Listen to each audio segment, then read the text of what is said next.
What's up guys and girls, welcome to another video. Today something a little bit different. I'm going to be doing a Q&A. I left a post on the community tab not too long ago and you find people have asked quite a few questions, so I'm going to be tackling those. So I'm quite excited about this. We have Lou, my girlfriend behind the camera, who's going to be asking me the questions. I'll just be answering them as they come.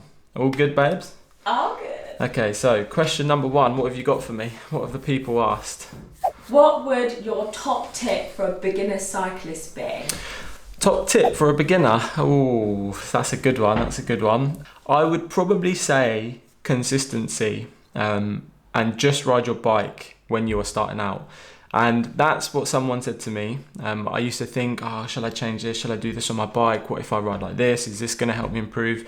But it really is consistency and time in the saddle that will help. Because as you're on your bike, you realize you'll try different positions. Maybe you like to adjust your position on the bike. Maybe you want different clothing.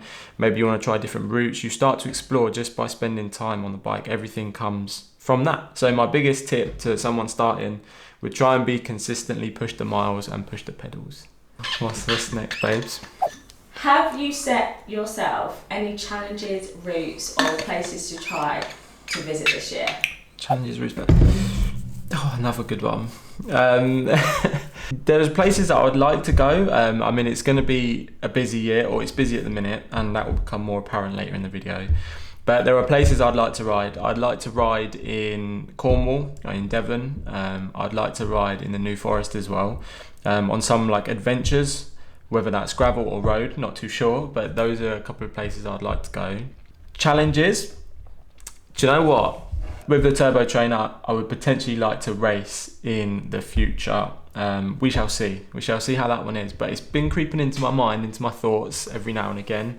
So maybe that one will actually happen. So yeah, does that cover it? Was it routes, challenges? Routes, challenges and places to visit. Yeah, so yeah, I guess the race is a challenge. Routes and places to visit are kind of the same. But yeah, I think that covers that one. Subscribe if you want to see me race on the turbo trainer. Let me know down below. So what is your biggest learning from cycling so far? Biggest learning?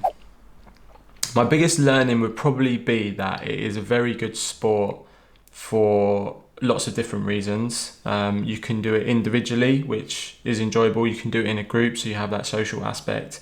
It keeps you very fit, it's low impact. So I think my biggest learning from cycling is it's good for you. I know it sounds very simple, but anyone thinking about getting into cycling properly, I would say just give it a try, because I was in that same position 2 years ago, and the benefits are huge, especially when it comes to health, which is really a number one priority. So one of your subscribers gets numb at the back of their neck on the right hand side, but they don't know what to adjust on their bike to alleviate this. What should they do? A numb neck on the right hand side.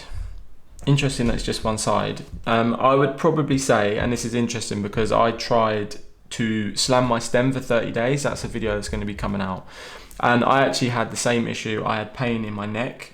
So I would say look at your bike position, your position on the bike. If you change something on your bike, your saddle height, your bar height, your reach, whatever it is, note that everything is intertwined, everything is connected, so don't just change one. If you are doing it, look at videos online. There are plenty of videos. Francis Cade, Bike Fit Tuesdays.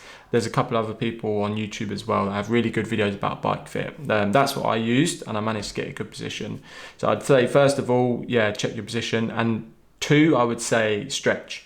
I would say stretch because around 2 years ago I started stretching properly. It actually helped massively. It helped me sort of limber up, let's say. So there are very different routines for your neck, your back, so just work on your flexibility, which is true for all areas of your body on the bike, to be honest. So I'd go with that. Oh, I like these, babe. It's a very different setup, isn't it? I like it. What have you got for me next? What's the most effective way to train for hilly rides? Okay. Now, in terms of training programs or training for specific things, I won't lie, I couldn't give you like, do these sessions on these days over 6 weeks to improve, right? What I can say is, going back to my original point of consistency, is that consistency will help. In terms of me and climbing and hill climbs, the more I do them, the better I get, the more I understand the pacing, the more I understand how I need to be. And really it's the same with a lot of improving on the bike. It does just take time, it takes effort, and putting that effort in. So I would say from that angle, ride those hills and get used to riding those hills, and you will improve. From an actual training point of view, it's a very good question, and I think I would like to actually do some videos on coaching, maybe speak to a coach. If that's something you guys and girls would like, then do leave a comment down below. But yeah, hill climbs, hard, but practice them and you will get better. What's next, babe? What's the top 3 modifications you can do to a road bike to improve performance? Oh, that's a hard one. Now, the first one is probably not one that you would think. Let's go from a point of view of we've just bought a bike off the shelf. So I would say saddle is number 1, because having a comfy saddle makes a massive difference. And if you're looking to improve and ride further and further and further, it becomes more and more important. So you want to look after that area so you don't get any saddle sores or anything. So saddle is probably number 1. Bars, I would say, handlebars. I reduced my bar width down from 42 to 40. I may even try 38s, because as you think about when you're in a press up position or when your hands are by your side, you want them to be comfortable. If they're wide like this, you kind of, I don't know, it felt like a bit of a parachute for me. And then when I got narrow bars, I was nice and tucked in. So bars I would definitely recommend. They're also not too expensive, so it's something that we can all do. And then I guess I can't really not say tyres or wheels. I would probably say tyres, because it's an easier one to upgrade. And if you have standard tyres on your bike from the shop, then yeah, definitely upgrade them. It makes a massive difference. I have GP 5000 tyres on my bike, and that's been a massive win. Puncture resistance, rolling resistance, all of those things much improved. And obviously wheels, because they're a huge part of the bike and it can transform the ride. But yeah, I'd probably go saddle, bars, tyres, I think, in terms of upgrades, and probably upgrades that most people can do. I mean, upgrading your wheels is going to be in the hundreds, whereas saddle, bars and tyres, well, it would be, well, probably in the hundreds as well. Oh, it's an expensive sport, isn't it, babe? It's an expensive sport. But yeah, they're my top 3. What we got next, bub? So have you got any tips or advice for preparing to ride your first century? Oh, first century. I would say give it the attention that it needs. If you've not done it before, really think about it, because these long rides can have a big impact on your body. So, you know, give it the appreciation that it deserves. Riding 100 miles is a long way. So think about the aspects that you need. Probably the main one would be pacing, because riding 100 miles at 10 mile an hour is very different to riding 100 mile at 20 mile an hour. It'll have a much different effect on your body. So pacing is really key. What you eat is really key. The route is really key, because a route that has 2,500 meters of elevation over 100 miles is very different to a route that has 1,000 meters of elevation.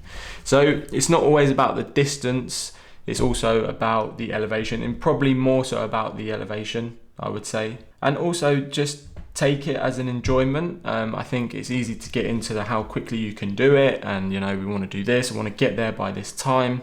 Actually, you need to just kind of wake up, be in a good mind frame, and just tackle it, and take what comes on the ride. You could get punctures, things could happen, find places to eat, etc. It's a bit of an adventure. That's what I found anyway when doing my first one. Done quite a few now. So yeah, that would be my tips for someone looking to ride 100 miles. I may do a full video on that as well. I'm realising now that some of these would be good topics for full videos. So let me know down below if you do want full videos on anything I say, or if you've got any other questions as such that you didn't get to ask, leave them down below and I'll try and either do another video or reply to those. So there we go, 100 miles peeps, tackle it, take it on. It's very rewarding, that's one thing I will say actually. It feels like you've a massive achievement. So from one of your subscribers, they said, how have you not got more subs? Your content is... That symbol. That symbol. Emoji. Maybe more adventures could pull in more subs. That is a very lovely comment to receive. I don't know, get subscribing peeps. If you haven't subscribed, click the subscribe button. But no, to speak, you know, I'm open and honest in all my videos. The channel is growing between 150 and 200 subs a month, and it gets around 33,000 page views. Adventure rides may help, I totally agree. It is a fine balance between rides, reviews, and how-tos and guides. And different videos give different benefits. For example, how to use Strava is my best performing video. It gets views every single day. Whereas like a ride will maybe be a one and done. But yeah, I understand the balance, and thank you for saying I should have more subscribers. That's obviously nice to hear. And anyone that comments anything like that, I do really appreciate it, and it gives me motivation to keep sort of recording. Again, being honest, the channel is starting to make a little bit of money now, which I'm trying to reinvest into products that I can buy to review, etc., and bring more to you. Maybe, as I've said, get a coach that I can maybe pay to do videos or get advice. So yeah, let's see how it grows, but thank you for that comment. That's a really, really nice one to receive. Oh, people are wonderful, aren't they? Well, some people. So what are the main benefits of carbon wheels? Good question. Well, I think people, with a lot of these upgrades, the industry will like to tell you it's all about more aero and speed, which I guess comes into play. But think how big the wheel is. Think of how much impact it will make on you as a rider and on your bike. I would say the feel of your bike, it will change the feel of your bike, it will change the speed, and maybe a little bit of placebo in there, you know, new wheels, you feel good, feel faster. Don't underestimate that, having a nice solid bike. But yeah, I would say the aero and the speed, especially the faster you go, the more the aero plays into it, the more they cut through the air. So I would go for those. Obviously, it depends what wheels you're getting as well. Maybe you want to get a lightweight climbing set of wheels that are super, super light, 1300 grams. That's going to have a big difference. And I'm going to be properly upgrading mine, so I'll have full videos on that pretty soon. What is your next dream bike? Ooh. Now, I would say the bike that I like the look of the most is the Specialized Venge, like the 2018-2019 disc version. I don't know, there's something about that frame that I just really, really like. So in terms of like an aero, faster bike, I would go for that.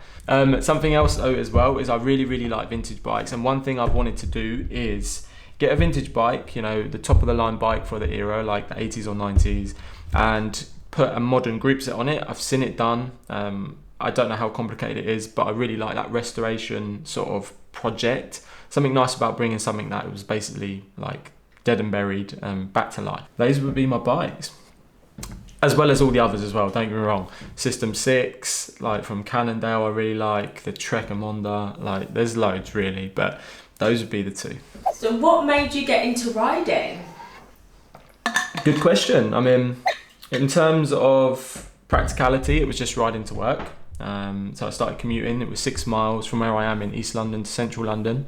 And then what made me get into cycling like truly was a charity bike ride I done with work, where we done 140 miles, which was from London to Bristol over 2 days. I'd done that on my hybrid bike. It was a bit of a journey on that, I must admit. People had road bikes, and I realised then just how good they were and how much it helped. So when I got back, literally 3 days later, I bought my Giant Defy Advanced 1, which is what I have now to this day. So that's kind of the journey in. Now I do have a full video on my 1 year transformation, how cycling affected my body, what bikes I got, what gear I got, etc. I will leave that down in the description below. Also, I used to play football a lot. I stopped playing football and I picked up cycling, and yeah, it's very, very good for many, many reasons, as I've said earlier.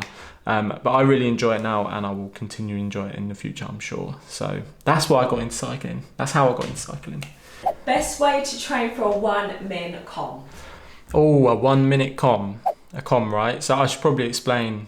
Com is king of the mountain. You get quam as well, queen of the mountain. It's basically segments on Strava, so a section of road, gravel or trail. That Strava will time you over. So say it was a 100-meter stretch of road, you can go as fast as you can, and the fastest person will get the com or quam on that segment.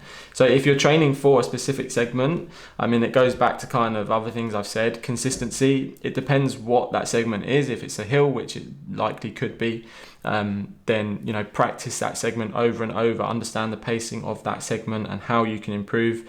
Look at your performance, because you can see how you've performed on the segment. Look at where you could maybe improve. But for a 1 minute com, I mean, that's pretty much an all-out sprint, I think. So just go for it. Keep going for it. The fitter you get, lighter you get, the more power to weight ratio you have, the quicker you're going to be. It's quite a simple one on that, so just keep doing it, keep pushing. And if you do get the com, let me know in a comment.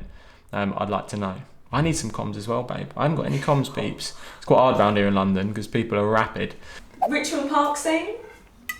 Richmond Park, yeah. I mean, Richmond Park is an amazing place to ride. It's just, I think it's about 16, 17 miles from my house. So before I've even decided to ride or how many laps I'm going to do at Richmond Park, I would have done like 30 miles just to get there and back. And it's 30 miles through London.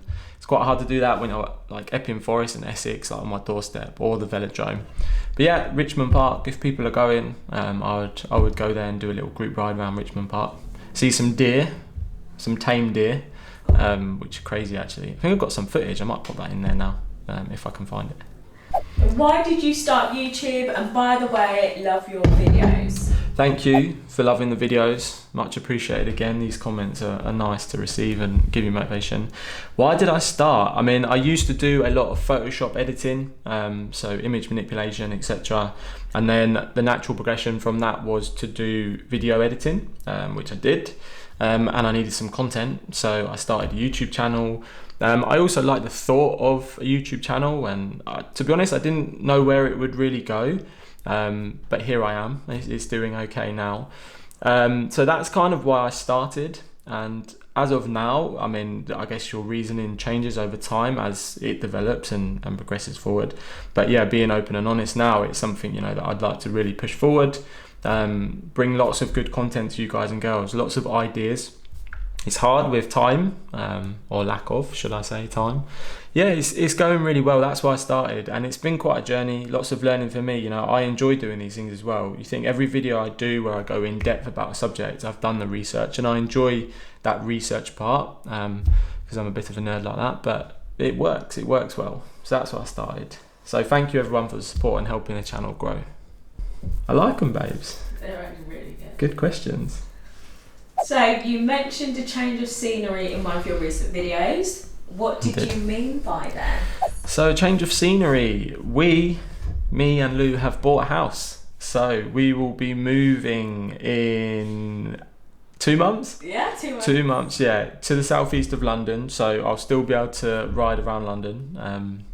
But yeah, I'll be more towards Kent. So that's why it's been hard to make like these videos. As I said, like each video takes like between 5 and 10 hours to make and edit. It might not seem like that, but hopefully when we are in the house, we will have space. We have a garage, like an outhouse, so we'll be able to have like more of a permanent setup. And we've got ideas as well for footage and videos about the house. So I will explain more about those closer to the time. But yeah, watch this space for those.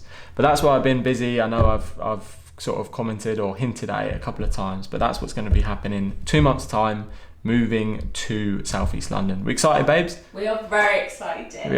We are excited. Lou's got a big smile on her face right now. So, any more? That's all the lovely questions. That's all the questions that you find people had. As I said, if you had any other questions, just comment them down below and I'll either do another video or reply to you with the answer. So thank you very much for watching if you made it this far. Thanks for commenting, liking, subscribing. Some lovely comments on there. I hope I answered your questions well, those people that did comment. I've enjoyed doing this video, different, more relaxed style. So if you made it this far, thanks again. And until the next one, fine people, self-love and safe riding.